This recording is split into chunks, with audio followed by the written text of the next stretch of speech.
Our last piece of gameplay for Rebel Clash before the set comes out on Friday. It's Malamar VMAX versus Cinderace VMAX.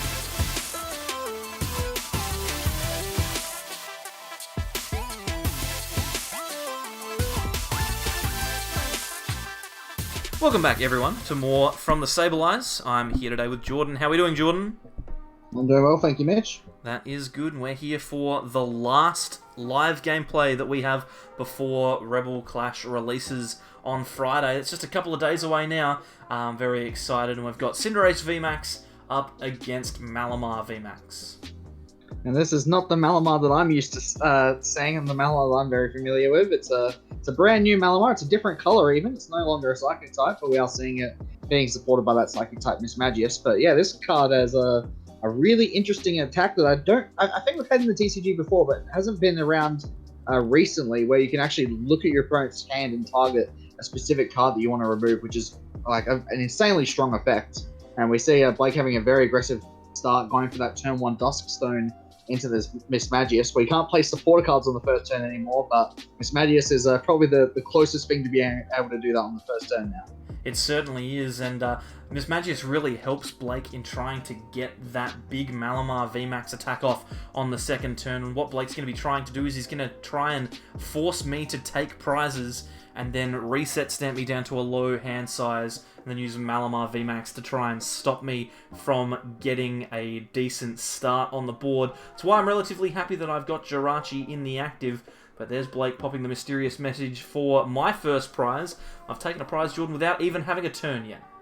Haven't even played a card. Just open with Jirachi and you're already in the lead. And take a prize. Blake's in control of it. I guess it doesn't feel like you're winning that much. And we see the Voltorb coming down, so it looks like Blake's going all in on this exploding strategy where you exploit your own Pokemon for knockouts. The Electrode, I believe, is a GX Pokemon, so it gives up 2 prizes, but it allows you to power up one of your Pokemon V with energy from the discard pile, so it's going to be very easy for Blake to use that to start attacking with that Malamar next turn. It certainly is, and now we see Blake going with the second Duskstone, so he could potentially get himself some more cards here. The bad thing for Blake is that at the moment he does need at least another turn to get set up.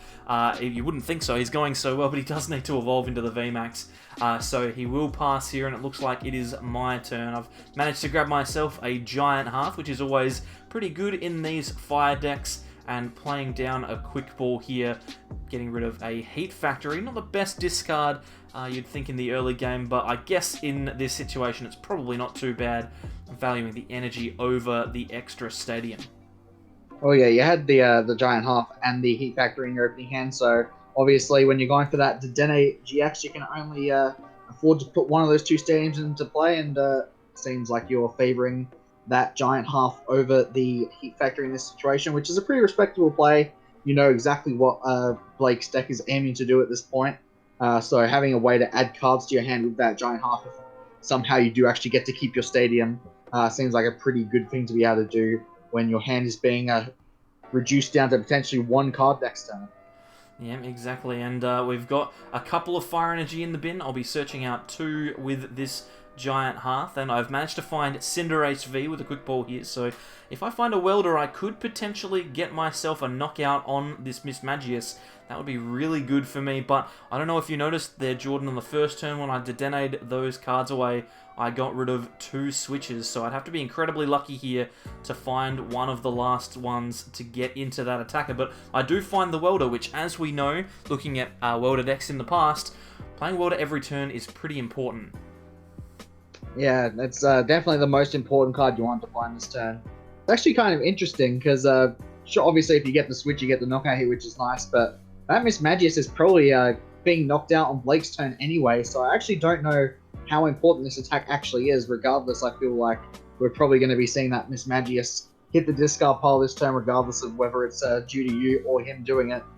And it looks like he was playing a Fire Crystal there just to end your turn, so Blake's got both the Mismagius and the Electrode, so I think if he gets access to that Malamar VMAX, I think he'll be able to start attacking with that attack this turn and potentially bringing you down to that 1 card hand we were talking about. Yeah, exactly. He's going to be playing a Cynthia here to try and find the pieces that he needs. Worst case scenario, he can always draw some more with that Mismagius. And Blake also going to be looking for things like Chip Ice Axe to try and stop me from setting myself up. Normally against a kind of draw control deck like this, you wouldn't be so upset in my position. Having a Jirachi in the active would be a really strong place to be, but when you know that VMAX does 180 damage whilst controlling my hand, so I'm not going to be able to keep that security from the Jirachi. And Blake also plays down the Wondrous Labyrinth here, so I will either need another stadium, or a extra energy onto that Cinderace V in order to get an attack off. And if I get my hand reduced down to 2 cards, which I very easily could, maybe even down to 1, then I'm not sure if I'm going to be likely to be able to do that. That's a very spicy inclusion, that Wonder Lab. Obviously, that Electrode's going to allow Blake to accelerate, I believe it's up to 5 energy from his discard pile to his Malamar, so he can very easily overpay for that energy cost, as long as he's able to find that reset stamp at this point. I imagine that might be the only card that he's looking for. You do have to be careful with when you time it, because you want to wait until after you've used all of your Pokemon, all of your knockout abilities, so you want to use your Mismagius and your Electrode before activating a reset stamp. But if he gets that, and is able to attack into your Jirachi for 180, like, sure, you'll still have your Cinderace, you can just bring it into the active and start attacking, but you got to think that it's going to be really hard for you to come back from having such a small hand of that this early in the game. Yeah, and as the GX blowing up there, the Electrode attaching 3 energy to this Malamar VMAX and the reset stamp for Blake. Ooh, so having to play that reset stamp there will put 3 cards in my hand, and Blake then choosing to pop the Mismagius to draw some extra cards. He could have potentially popped it there to get me down to a... what is it? Down to a single... down to... Sorry, my apologies. Down to 2 cards in hand, but instead opting to have a look at the 4 cards that I get. 3 from the stamp and then 1 from the... the prize, and Blake there manages to put a Professor's Research from my hand on the bottom of my deck, but I happen to top deck into another one, so very lucky to get out of there. I've got a second Cinderace on the bench, and now I'm still looking for that VMAX if I can get it, although I'm relatively happy just with the 140 here. It's not going to be a half hit, but if I am able to find that VMAX, then I'll be able to knock out this Malamar 4-game next turn. Yeah, I've got to say, I think it's probably a bit of a misplay from Blake to pop that Mismagius before... to play the reset stamp before he popped the Mismagius. I guess he was probably trying to play his hand out as much as possible to draw as many cards as possible. He was probably still looking for that manual attachment to make sure he gets that extra energy on the Malamar, but it left you with a 4-card hand instead of what would have eventually been a 1-card hand, so... definitely made it a little easier for you to potentially get lucky from that top deck. We also see the Giant Half coming down from you, so that Wonder Lab didn't even put any mileage into this game. Blake's probably going to be wanting to replace the stadium once again and get a reset stamp. If he can do both of those things, which isn't that hard to do, to be fair, I feel like he's going to be in, once again, a pretty good board position, as long as you don't get another lucky Sycamore draw, but you're so far ahead now that you might be able to just almost win the game without using your hand at all. Yeah, that extra energy attachment that I've managed to get down into the Cinderace V could be enough. Blake needs to take 5 prizes in order to win this game, so I can realistically just leave this Cinderace V in the active, keep attacking for 140, and then manually power up the Cinderace on the bench. As long as the Giant Hearth stays in play, it shouldn't be too difficult to do. Blake going in with the Bill's Analysis here manages to find the reset stamp and the Chip Ice Axe. So if ever he is going to lock me out of a hand, this is probably it. You'll see the reset stamp coming down now to reduce my hand to 2 cards. And then once I've drawn them, Blake will look at the top 3 cards, choose one to stay there, and then put the others back into the deck. Now this is very difficult to do, Jordan, because I'm trying desperately to not look at these cards, so I don't know what they are yet. We're about to see them, and oh my goodness, they look like 3 pretty good cards to have on the top of my deck. If this Giant Half stays in play, then Blake doesn't have a decision he can make here. Like, if he has to give you research if he doesn't have a stadium, because if he lets you keep Welder, then you just effectively win the game by having 2 cube-powered attackers. Well, it looks So, like he's choosing here. He's choosing whatever that card. I think it's a Welder. Yes, he's chosen a Welder. Here's me thinking that they just get shuffled and get put on top, but no, they go into the deck. So I'll put them into the deck, which means now the Welder stays on top. So regardless of what I have in hand, if the stadium stays in play... Oh no, but Blake plays another chip. he's trying so again. He's going to get rid of him again. We know one of them's a Welder. We see a Malamar and a Cinderace VMAX there, so... Not sure which one of these cards is going to be the most useful. You'd presume the Malamar, and it looks like that's the one he's chosen. Yeah, it's got to be, because you don't want him to have access to that Cinderace VMAX. Having that is meaning he can probably, you can probably actually just attack with a 2-energy Cinderace to start cleaning up this last knockout. But seems like he's going to be happy to give you the Malamar, so 180 damage of... Wait, is that your hand? That's my hand. He's choosing the one card that he puts on the bottom of the deck, which is why I was finding it so funny. I have the Welder in hand, so... Oh my god. Wait, so you had Welder in hand, and you chipped another 2 Welders at the top. Yeah, and one of them had already been used. So 3 Welder were in 4... 3 Welder were in 4 cards on the top of my deck, so... Hey, if you get that lucky, it doesn't really matter what the cards you get chipped into. It's not the end of the world at all. And I'm going for the quick ball here to probably try and find a Dedenne. If I get into that VMAX, then I will be able to win the game. Or I could just use this Heat Train, actually. There's free retreat on the Cinderace, so that should be fine. I think there's about 3 different attacks that you could have found. Even the Turtonator instead of the Cinderace might have been another way to close out the game. But wow. I gotta think that was pretty bad luck for Blake there. Like that was exceptionally bad luck. Oh my goodness. No matter how badly he kept disrupted, you just happened to have an almost insane hand, like such an insane hand that it didn't even matter how many cards he takes away from it. I still do wonder maybe if Blake had just played a little safer and played or not played, but used the Mismagius ability before he played the reset stamp on the second turn in that game. Might have put you in a bit of a worse position where he might have been able to capitalize before you got that busted board with 2 attackers, which ended up just becoming one massive Heat Train to win the game. So definitely think that Blake could have maybe done a bit better that game. So we'll see if he's able to pull it off again this game, except actually end up having bad cards in your hand for once. Yeah, well, that would be good for the sake of Malamar VMAX, but yeah, like you said, I think the key came down to that first turn that he attacked with Malamar VMAX when he removed the research, but I managed to draw into another one. If I had a smaller hand, I wouldn't have drawn that research. I would have been into something else. So you win some, you lose some. Oh, probably would have been. It sometimes just goes that way. But hey, it shows that sometimes, even though the deck is trying to disrupt, it doesn't necessarily always work out. But we'll probably see it go the other way in this game.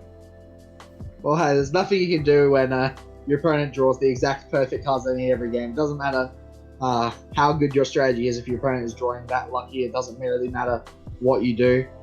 So we see once again Blake getting the turn 1 Duskstone in opening hand with the Mismagius inactive. So that's definitely what Blake wants to be seeing. I guess the only other thing he really needs to see this turn would be a Malamar, so he can, and I guess a Voltorb as well would be the 2 most important things. And he's got that Dedenne GX in hand to try and search for those. He's just playing out his hand because he may as well, going for the reset stamp plus the Chip Ice Axe to try and use what little disruption options he has available at this point. I guess it's pretty interesting seeing him go for a reset stamp on the first turn because I think he already had 6 cards in hand. But Chip Ice Axe, of course, you may as well play it. There's no reason not to. Yeah, he's managed to put a Fire Energy on the top of the deck there. Seems to be the least useful card for me out of those 3. Obviously not going to put the Welder there, and the Escape Board could potentially be useful this early in the game. We see Blake actually manually attaching to the Mismagius and putting the Dedenne in the active. Him obviously thinking there that the best chance of Blake not losing early prizes is by putting this Dedenne in the active. I don't actually think there's a way that my deck can realistically knock this out on the first turn. It's not like Ability Zard where we could potentially see a 200 damage GX attack. Pretty much all of the attackers in my deck for the first turn are not going to be able to deal with 1 Dedenne in the active, so smart play from Blake. Yeah, it's just so happens that a Welder plus 3 Fire Energy onto the Heat Train does exactly 150 damage, which is a convenient amount of damage for that Dedenne to be living on this turn. I mean, I'm sure you'd rather it than nothing. It looks like that is what you're going to be going for. Probably more like 130 damage instead of 150, I imagine. But that's still a respectable attack to pull off. It doesn't really matter if you take a prize off the Mismagius, since it's probably going to be knocked out anyway. So you may as well just hit into this Dedenne. Only good side for Blake, obviously, is that he is probably going to be needing that Mismagius ability to try and improve his board next turn, because we were saying last turn that he probably needed to find a Voltorb and a Malamar, and he found neither of those cards. Yeah, he didn't find what he needed, and I've managed to get everything that I need. I've got the Escape Board on a Jirachi and the Dedenne for a fresh 6 cards. So, looking pretty strong on my side of the field, but we saw how quickly Blake could turn it around. I'm not going to be taking any prizes, just going to be 130 damage onto this Dedenne here, which means that Blake still effectively is able to draw the cards that he needs. He's going to be able to get this Mismagius off here. As long as he gets a Malamar and a Voltorb, he should be a-okay. Again, there's probably not that many ways that I'm going to be able to knock out a Malamar this turn, unless, of course, I manage to find another Welder onto this Heatran. But if that does happen, then I can't one-shot a Malamar VMAX unless I use Turtonator, so it might not be in my best interest to do that. We'll have to wait and see how it goes. Obviously, if Blake doesn't manage to find that Voltorb, then knocking out a Malamar is probably a good idea. And it's actually interesting where Blake might actually almost want you to knock out this Dedenne, because assuming he fetches a Voltorb on this turn, he could pop the Voltorb or the Electrode and the Mismagius next turn, give you 3 prizes. You knocking out the Dedenne would give you another 2 prizes. That'd bring you down to 1 prize card remaining. And that's probably the exact number of prize cards that Blake would like you to be at, because then he can just reset stamp you to 1, attack with that Malamar VMAX for 180 damage, remove the only card that's in your hand, and then you basically just have to hope that you have a knockout on board, because he's probably never going to give you access to a good card again for the rest of the game. Yeah, and here comes that Voltorb, you'd presume, off of the Quick Ball. That's one of the really good things about Malamar VMAX. It's not like one of those control decks that we've seen in the recent format where they need to recycle those resources. Malamar VMAX can just continually put pressure on whilst reducing your hand size, so you only have so many turns to get lucky before eventually Malamar will win the game. Just a pass there from Blake. He's left that energy on the active so that if I choose not to knock it out, then potentially he can retreat. I've managed to find a switch here, so I'm going to just jump this Jirachi into the active and get a chance to utilize that Stellar Wish ability. Potentially try and find myself another Welder to accelerate some energy onto this Cinderace. One thing that could be quite an issue for Blake here is we've been saying this whole time that Malamar swinging for 180 is really strong because it puts on a lot of pressure, but it's actually not enough damage to knock out the Heatran in 1 hit. It's got 190 hit points, so Blake's going to have to 2-hit carry this Heatran. When Heatran has a GX attack that could potentially, with enough energy, take a 1-hit KO on a Malamar VMAX, that could be quite a big hurdle for Blake to deal with, especially since he's probably going to be giving up 3 prize cards when he blows up the Electrode and the Mismagius. So all he needs to do is knock out 1 Malamar VMAX to win the game. And with 5 energy on the board in the Heatran, that doesn't seem unlikely to have happen. Yeah, and there's another energy coming down onto the Cinderace. That means I'm going to be able to retreat into the Cinderace this turn to take the knockout and leave myself open to retreat for free into that Heatran next turn, which will be able to put all those energy cards onto the Heatran ready for a big GX attack if the Malamar VMAX does arrive in the active. This is a really good position for me to be in. It's putting a lot of pressure on Blake here, and we're seeing that the Cinderace V could be the real MVP of this deck. I know we've built this deck as Cinderace VMAX, but we're seeing the strength of just that consistent 140 damage and a pretty strong ability as well. So we're going to see a knockout here, 2 prizes taken on this Dedenne, and Blake really needs to do something now. He probably needs to get this Heatran into the active, to be fair, because if it's in the active, it at least can't accelerate those energies to it. Yeah, if Blake can get a Boss's Orders plus an Electrode here, obviously he's also going to need cards like a Reset Stamp. That Wonder Lab could potentially be a pretty decent card, but if the Heatran comes into the active as planned, then he's going to have more than enough energy to declare it's a 1 energy GX attack anyway, so it's probably not going to matter too much for the Heatran math, but Blake's obviously going to be aiming to knock that Heatran out first, and the Wonder Lab could potentially come up later on in the game on that Cinderace needing a 4th energy to attack. Obviously, the main reason he's playing it, though, is to get rid of that Giant Half we saw last game. How devastating it was having that in play. Blake couldn't just give you dead Welders. Every Welder that you saw, which was a lot, were all live at all times thanks to that giant half. So Blake's finding the Team Yellow Grunt off of the Pokegear, but that's not the supporter he needs. He really needs Boss's orders. He's giving it another go with the Pokegear here. But I feel like if he doesn't get the Boss's orders here, the game might just be over. Well, another thing that we haven't considered here, Blake looks like he's just missed the Boss's orders there. He still actually needs to find the Malamar VMAX. He's got the Electrode, but he doesn't have the Attacker, so if he doesn't find that, then he's not going to be in a great position. The good thing for Blake, though, is that there are 3 prize cards left on my side of the field, so I could potentially leave it at that and just let me half hit one of these Malamars, but to be fair, it's not necessarily that great. The Bills is going to grab a Chip Ice Axe and a Giovanni, oh, not a Giovanni, a Boss's Orders. I'm going to get that confused the whole time. I'm just going to call him Giovanni the entire time that card is legal. So the Chip Ice Axe is in play, but it looks like I've got a relatively large hand, so no matter what Blake puts on the top of my deck, you'd presume that I've probably got a way to answer it. Yeah, I imagine it's without a doubt going to be worth holding onto that Chip Ice Axe for a turn where you can actually try and lock your hand down. And yeah, the biggest problem here is that Blake cannot pop that Electrode GX, because if he pops the Electrode GX, you can just use that Heatran to knock out whichever Pokemon's in the active. Doesn't matter how many prize cards it gives up, that will be the game. So that Electrode GX is probably dead for the rest of the game, and Blake's going to have to power up all future Malamars manually. So unless he's got the full combo this turn where he can power up a Malamar VMAX into the active and lock your hand so that the Heatran can't take the knockout, then that would be great, but that doesn't sound very realistic when the knockout is literally on board. Yeah, it's very awkward. Well, I think you need one more energy. I will need an extra energy to attack with for the 140, but if I find it, then it's going to be relatively easy. And even potentially taking a knockout on this Malamar this turn could be enough to seal victory. It would mean that Blake wouldn't be able to use the Electrode, so it looks like he's just going to go for it here.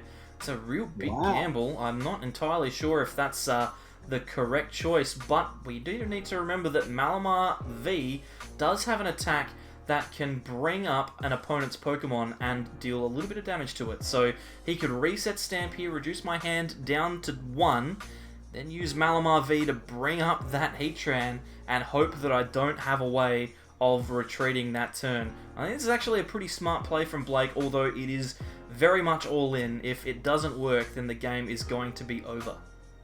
Oh, it's definitely a very good play. Actually, I had forgotten that Blake has that option available to him, and it doesn't matter how much HP a regular Malamar has when he's able to use that Gust effect to stop the Heatran's ability from working. So I feel like look at these 3 cards from the Chip, the Boss's Orders probably not that great a card, so it looks like that is what he's going to be leaning towards. I guess the second Jirachi also wouldn't really be doing too much, so honestly none of those cards seem that important.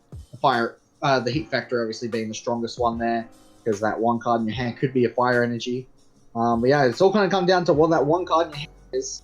You'd like to think for Blake's sake that it's probably not going to be that good, but it's a Malamar. That's the game, right? Yeah, that's the game. I'm just going to play the Jirachi here, just have a look at the Stellar Witch and see what I can grab. Well, even after all that, you get stamped to 1 into game. Oh, I know. It happens so cruelly, Jordan. And I even find the switch off of the Stellar Wish. So we put that He's already dead. into the active, and then the GX attack for game. But that is, you can see Blake's frustration there. And fair enough too, because every single time Blake put on the massive lock, I happened to draw out of it. So I don't think that this is a loss for Malamar at all, because the chances of that happening again, I think we'd have to go another 2 years for that to happen. Well, hey, you were able to get the 2-0 victory without even putting a single Cinderace VMAX into play, so that's pretty impressive. Thank you very much to Jordan for coming along and commentating this game, as well as all of the other tabletop games that we put together for our pre-Rebel Clash format. And thank you to Blake for putting together a really cool list. It's a shame that it didn't get to show off how it locks out your opponent. Sometimes your opponent just draws really well. Cinderace VMAX, obviously not seeing any play in this match, but we'll definitely see it on the channel again when the set releases on Friday. Thank you to you for coming along. We really appreciate your company. If you like the channel and you want to see more, then consider subscribing. Click the button that's just about here. Over here there are some videos that YouTube thinks you might like, as well as a playlist down the bottom for our Rebel Clash pre-release content. Follow us on Facebook and Twitter at @thesableeyes_YT, and apart from that, we'll see you all next time for more from the Sable Eyes.